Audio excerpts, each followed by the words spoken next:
अस्सलाम वालेकुम। क्या हाल चाल? उम्मीद करते हैं कि आप खैरियत से होंगे। हमारा दुआ है कि आप हमेशा खुश रहें, हंसते और मुस्कुराते रहें और इसी तरह अपना प्यार दिखाते रहें। मैं मोहम्मद मैं हूं तारिक मैं मोहम्मद। मोहम्मद यूसुफ। आज हम इस वीडियो पे रिएक्ट करेंगे। वीडियो का टाइटल है Pakistan deploying military assets near Jammu and Kashmir after Pulgam terror attack. तो देखते हैं वीडियो और अपना बयान कर देंगे। ऑर्डर करते हैं 3 1 video start. Study IQ IAS, आपका सिलेक्शन हमारा मिशन।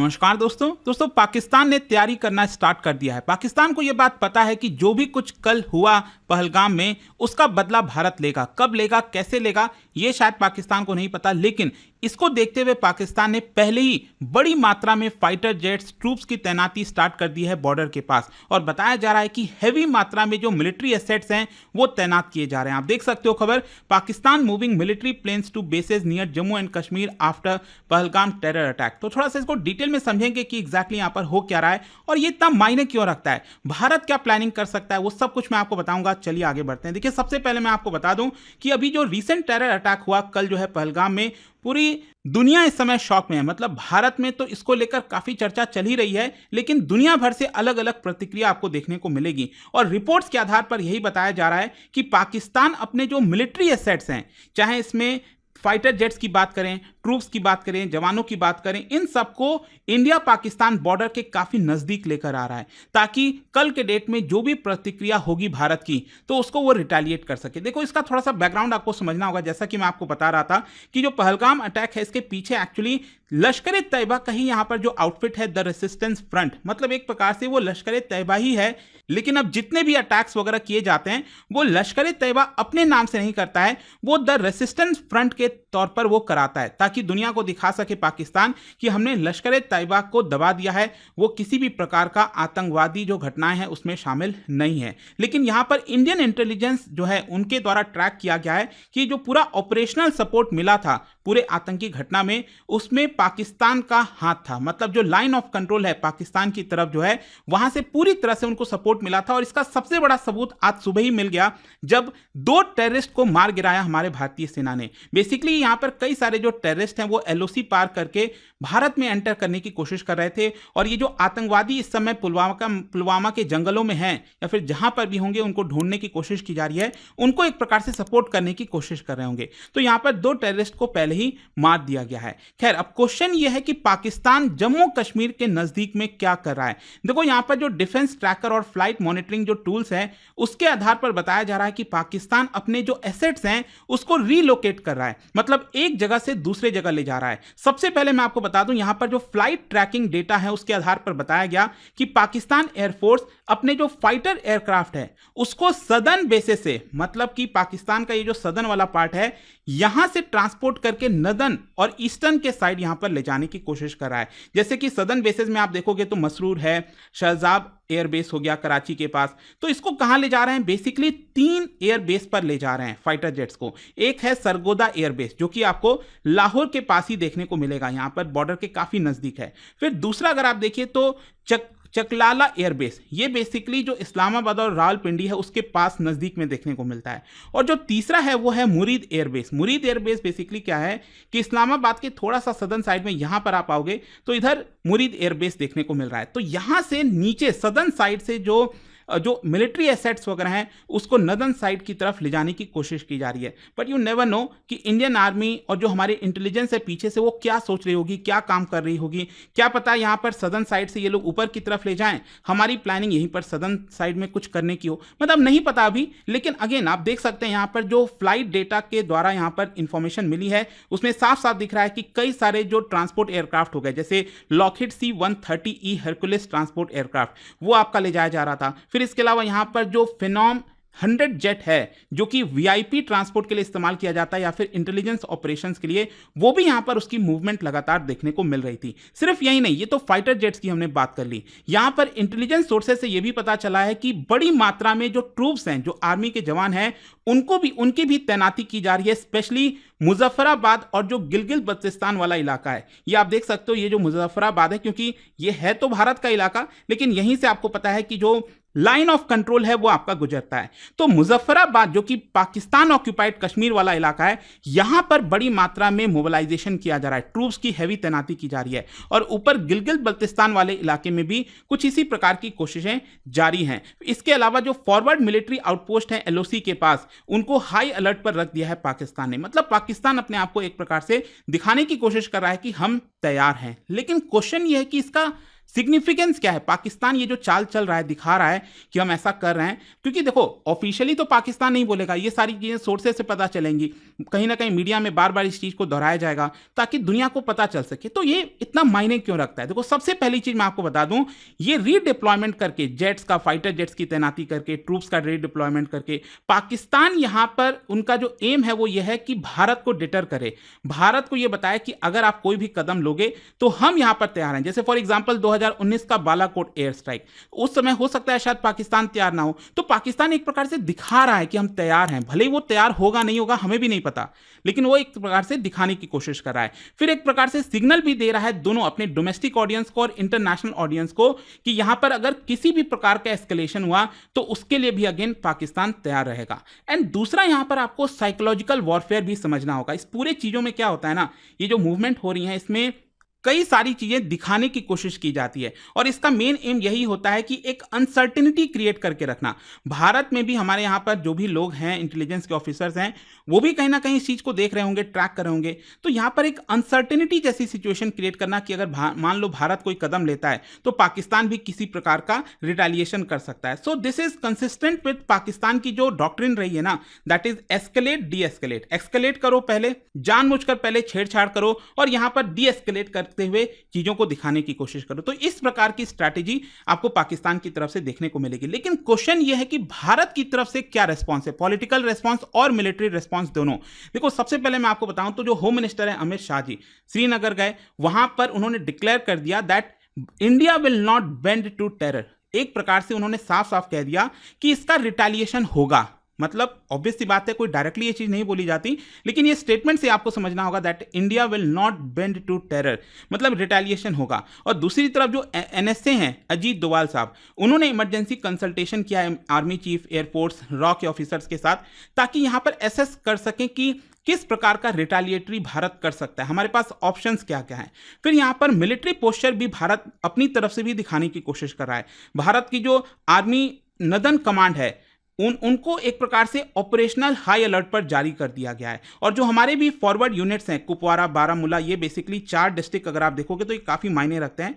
ये ऊपर से आप देखिए, कुपवारा हो गया, बारामूला हो गया, नीचे पूंछ हो गया और नीचे राजौरी हो गया। ये जो 4 डिस्ट्रिक्ट्स हैं ना, यहीं पर सारा खेल है एक प्रकार से आप कह सकते हैं। तो यहां पर भी हमारे जितने फॉरवर्ड यूनिट्स हैं उनको मॉनिटरिंग के लिए बोला गया है कि आप यहां पर लगातार एक्टिवली मॉनिटर करते रहिए कि सामने की तरफ पाकिस्तान में किस प्रकार की गतिविधि हो रही है, ताकि हमें भी पता रहे ना कि एग्जैक्टली चल क्या रहा है। और दूसरी तरफ जो हमारी इंडियन एयरफोर्स हैं, उन्होंने अपनी जो सॉर्टीज हैं, मतलब जो उड़ानें वगैरह भरते हैं, वो नदन एयर स्पेस में स्टार्ट कर दिया है। हमने यहाँ पर जो एवैक्स है उसको भी डिप्लॉय कर दिया है। बेसिकली एक प्रकार का रडार सिस्टम है, ताकि एकदम हम तैनात रहें, किसी भी प्रकार का फाइटर जेट्स वगैरह उधर से आता है तो हमें उसको पता चल सके। तो ये सारी रिस्पॉन्स भारत की तरफ से किया जा रहा है। अच्छा, अगर हम पहले पास्ट प्रेसिडेंट्स की बात करें तो पिछले कुछ सालों में अगर आप देखोगे, इस तरह की जब भी कोई बड़ी घटना हुई है तो डेफिनेटली भारत ने रिटेलिएट किया है अलग अलग प्रकार से। फॉर एग्जांपल 2016 उरी वाला अटैक हम सब जानते हैं, सर्जिकल स्ट्राइक किया गया ग्राउंड के थ्रू। 2019 का जो पुलवामा अटैक हुआ, उसके बाद हमने एयर स्ट्राइक किया था, बालाकोट एयर स्ट्राइक।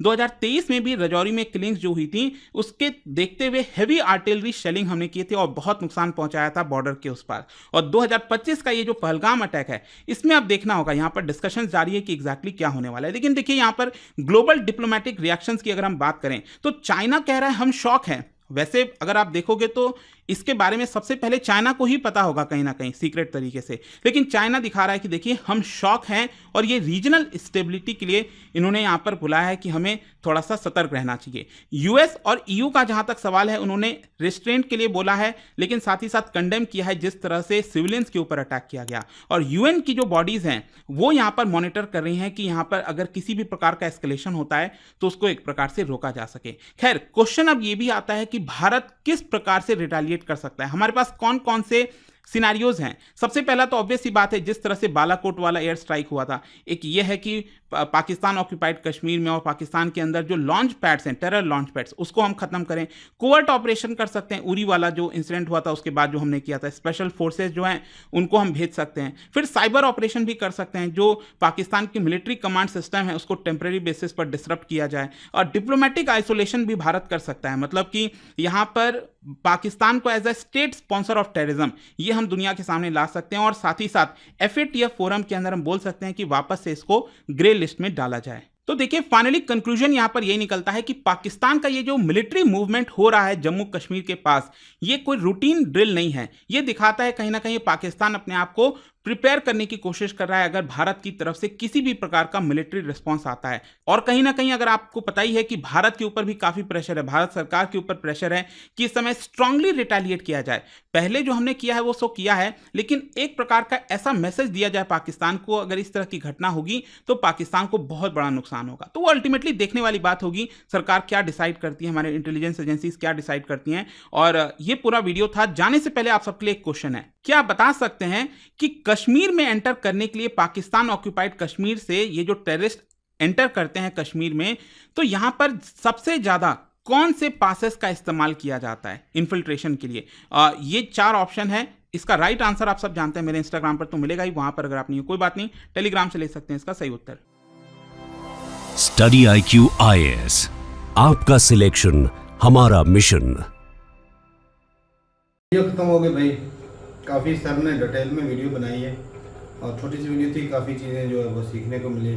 साफ ज़रा कि भाई साहब जंग का माहौल बना फिरता है और दोनों तरफ से आर्मियाँ जो हैं, पाकिस्तानी आर्मी और इंडियन आर्मी, वो भाई साहब तैनात बैठी है और सर गर्म होकर बैठी हैं, तो हालात ख़राब दिख रहे हैं।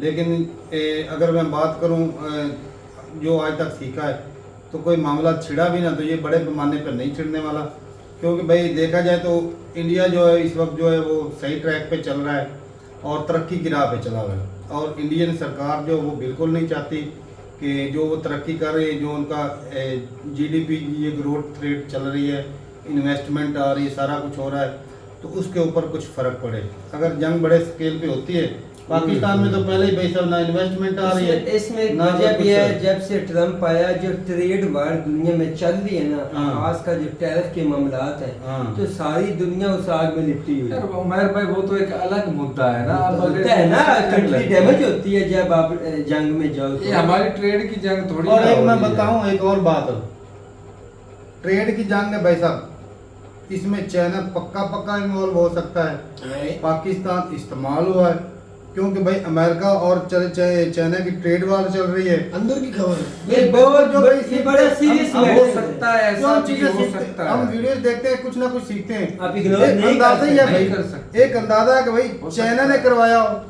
क्योंकि भाई साफ जरा भाई इसमें लॉस किसका हो रहा है, चाइना और अमेरिका का। ये ट्रेड वार में लॉस अमेरिका और चाइना का हो रहा है भाई। एक मिनट जी, मैं आपकी बात। और जो इंडिया है वो भाई साहब मुकम्मल तौर पे फायदा उठा रहा है। किस चीज का? कि भाई वो अपनी प्रोडक्ट जो है उसके ऊपर टैरिफ इतना है नहीं, वो आसानी से बेच सकता और वो चाइना से कई मार्केटें छीन सकता है, US की मार्केट छीन सकता है। इसलिए भाई प्रेसिडेंट की आज एक स्टेटमेंट आई थी, मैं पढ़ रहा था, वो उसने इंतबाह किया है दूसरी कंट्रीज को कि वो अमेरिका के साथ ट्रेड ना करें।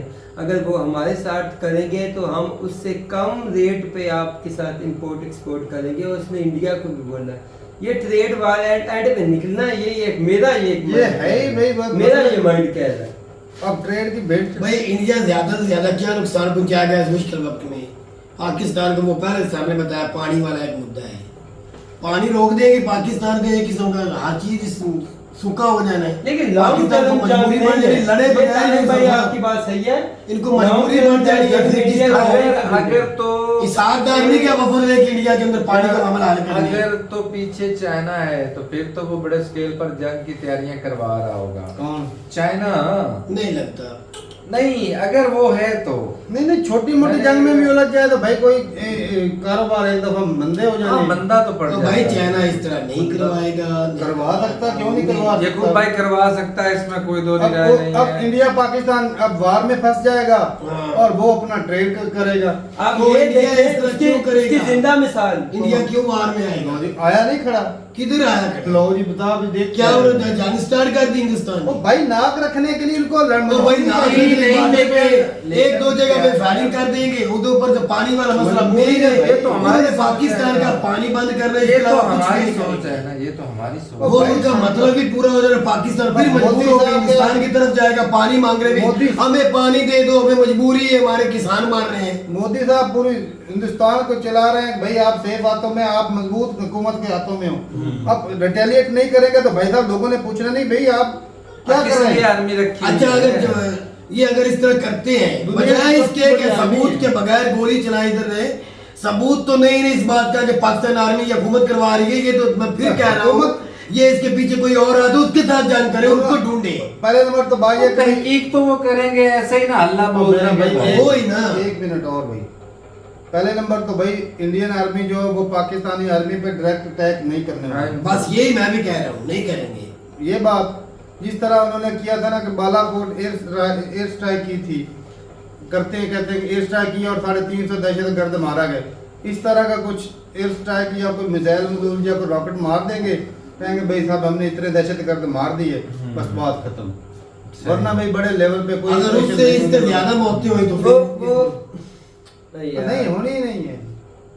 तारिक भाई वरना करेंगे, एक मिनट तू भी तारिक यहाँ भाई, पर है, मैं भी हूँ, नहीं होना ऐसे भाई। देख लेंगे। उसकी जिंदा मिसाल आपके सामने, बस मैं वो टच कर रहा था आपके सामने बांग्लादेश पॉलिटिकल अनस्टेबिलिटी। इसलिए भाई आप कहते थे कि उसकी ग्रोथ जीडीपी या वो ग्रोथ कर रहा था इंडिया से भी अच्छा, हाँ ऐसे है ना आपके ऐसे, बखूबी। ऐसे, बिल्कुल। देखना पॉलिटिकल अनस्टेबिलिटी आई है तो उस मुल्क की हालत क्या होगी, ये अब इंडिया जंग में नहीं जा बर्बाद सकता, हो। ये आप सही कह रहे हैं। तो मैं भी तो वही कह रहा हूँ, हिंदुस्तान चाह के भी जंग नहीं लड़ेगा, उसको जरूरत ही नहीं है, उनके लेकिन- पास और मुद्दे काफी लेकिन हैं। एक्टिव बैठेंगे, पाकिस्तान को जवाब देने के लिए उनके पास काफी और मुद्दे हैं, एक्टिव बगैर बैठेंगे। लड़े। मैं ना एक ना छोटी सी मिसाल दूंगा। जी जी हमारा ना मेरा भाई था और एक उसका कोई दोस्त था, उनके पास ना एक पिस्टल था। तो एक बंदा ना हमारे गांव में, उसके दोस्त के पास पिस्टल था, तो एक बंदा हमारे गांव में ना भाई वो क्या कहता था, हमारे गांव के नज़दीक में अक्सर डाकू को अगवा करके ना लोगों को पैसा लूट लेते थे। तो वो बंदा जो ना बड़ी मतलब ओवर बातें करता था, ओवर कॉन्फिडेंस वाली, कहना कि भाई साहब जब भी इस बंदे के साथ मुकाबला पड़ा ना तो भाई साहब नानी याद करवा वो जो दूंगा, ये कहा, चोरों को। चोरों को डाकुओं को ठीक ठीक है। याद करवा दूंगा। तो भाई ये उसकी ताक में ना खड़े हुए उसको चेक करने के लिए। अच्छा उस बंदे के साथ ना हमारे गांव का एक एथलीट भी था, 100 मीटर रेस का एथलीट था। अच्छा वो जी साइकिल पे आ रहे हैं और वो रात का टाइम था और ऊंची ऊंची आवाज में ना वो गाने गाता आ रहा है। अब इनके पास भाई साहब दो बंदे थे, ये दो बंदे थे, वो भी दो थे ये भी दो थे। अब इन्होंने क्या किया कि भाई कभी इधर भाग के जाएं रास्ते से, कभी इधर भाग के जाएं, कभी एक कभी दो, कभी एक कभी दो, तो मतलब 3-4 दफा इधर उधर भागे ना, तो वो दूर से मतलब खड़े होकर देखने शुरू हो गए। तो उन्होंने सोचा कि भाई साहब 8-10 बंदे हैं जिन्होंने घेरा डाल दिया। अच्छा इतनी कहे वो पूछता है कि कौन हो, इधर इतनी देर में इन्होंने फैर निकाल दिए। तो वो भाई साहब दुम दबा के भाग गया वहाँ। जो कहता था कि मुश्किल वक्त में कभी मुझसे पाला पाला पड़ा। पड़ा मैं तो- नानी याद कर रहा हूँ। और वो कहता है कि भाई साहब कौन सा एथलीट, कहता एथलीट मेरे पीछे था भाई, एथलीट से भी ज्यादा तेज भाग रहा था। अब भाई साहब सवाल जो मुद्दा जो ये मैं जो बात करने की कोशिश कर रहा था ना कि पाकिस्तान ने भाई साहब एयर फोर्स जो है कभी इधर कभी उधर कभी इधर कभी उधर दुड़ाना शुरू कर दिए। तो भाई साहब जरा कि सैटेलाइट से या वो मॉनिटर कर रहे हैं, देख रहे हैं भाई साहब ये फौज इधर उधर ना तैनात कर रखे हैं। तो भाई मतलब ये रेडी हैं। अब पता नहीं रेडी हो या रेडी, पहले नंबर तो भाई रेडी होंगे वो तो कन्फ्यूजन जब लेकिन मतलब एक हो सकता है हमला पाकिस्तान पर हो सकता है, हो सकता तो है। उसकी तैयारी नहीं करनी चाहिए। ओ भाई कर रखी है, लेकिन मैं यही बात जो है। मिसाल दी है ना कि भाई ये शो ऐसे बड़े ऐसे पैमाने नहीं पे बात कर रहे कर रहा है भाई होंगे और साहब। जो है वो मटेरियल थोड़ा जिस तरह वो दो बंदे थे इधर उधर भाग के उन्होंने कहा कि उन्होंने भाई साहब समझा कि ये हैवी बंदे बैठे हैवी हैं। बंदे, तो भाई इन्होंने भी कभी इधर कभी उधर जहाज ले जाना शुरू कर दिए 2-3 बेसों पे। तो साफ जाहिर है कि भाई इंडिया ने भी चीज़ें मॉनिटर तो कर रही है कि भाई ये फाइटर जेट कभी इधर जा रहे हैं उधर जा रहे हैं, मतलब ये कि भाई पाकिस्तान एयरफोर्स जो है रेडी खड़ी है, जो दूसरे ट्रूप्स हैं आर्मी के वो भी रेडी खड़े हैं। तो अब देखते हैं कि भाई इंडिया जो है वो अपना जो है ना साफ ज़रा के रिटेलिएट करने के लिए वो कौन सा रास्ता निकालता है, किसी ना किसी तरीके कुछ ना कुछ तो करना ही है इंडिया ने। ऐसे अब ऑलरेडी इंडिया ने दो पाकिस्तान आर्मी ने अटैक किया है भाई, रिटेलिएशन में वो दहशतगर्दों ने किया है। सबसे पहले तो वो उनका तो कहना है भाई साहब जो कुछ करवा रही है पाकिस्तान भाई यार वो तो ये ही वो हमारे लफ्ज जो है आर्मी चीफ के लफ्ज को कहाँ तक खींच के ले गए हिंदुस्तान। इस तरह वो यही कहेंगे कि ये पाकिस्तान करवा रहे हैं इंडिया के अलावा, और इसके अलावा इनके पास है ही अब कुछ भाई नहीं। साहब ऑलरेडी देखा जाए तो पाकिस्तान ने सर्जिकल स्ट्राइक भी की है, बालाकोट एयर स्ट्राइक भी की है, अब तीसरी स्ट्राइक रह गई वो है समंदर वाली। हाँ। अब कहीं इंडिया ने, पाकिस्तान ने नहीं। हाँ वही पाकिस्तान पे की है ना इंडिया ने। तो अब मेरे ख्याल में तो पाकिस्तान को उधर भी रेडी रहना चाहिए, ऐसा ना हो कि भाई ये तैयारी इधर तो कर उधर रहे भी हैं भाई रेडी होंगे, उधर ना हो जाए। नेवी भी रेडी होगी। आप इंडियन आर्मी इग्नोर की कर अक्सर सकते। स्ट्रेटजी रही है कि भाई वो एक तरफ से नहीं 2-3 जगह से अटैक करती है। तो भाई इनके पे अटैक ही होता है ना, बात सुनो। ऐसे ही है। तो भाई इनके भी तीनों फोर्सेस हैं, इनको भी इनके साइकोलॉजी का अच्छी तरह पता होगा, ये भी बात है। चलो जाए विश के भाई बड़ा अटैक ना ही हो, ये इधर उधर हो जाए और भाई वो मामला ठीक हो जाए। ऐसे ही रहे जिस तरह का भाई कहा था कि भाई 3 हमारे जो है वो पेड़ जो है वो शहीद हो गए, इस तरह का मामला रहे तो अच्छा है, वरना जो बड़े लेवल पे जंग नहीं छिड़नी चाहिए।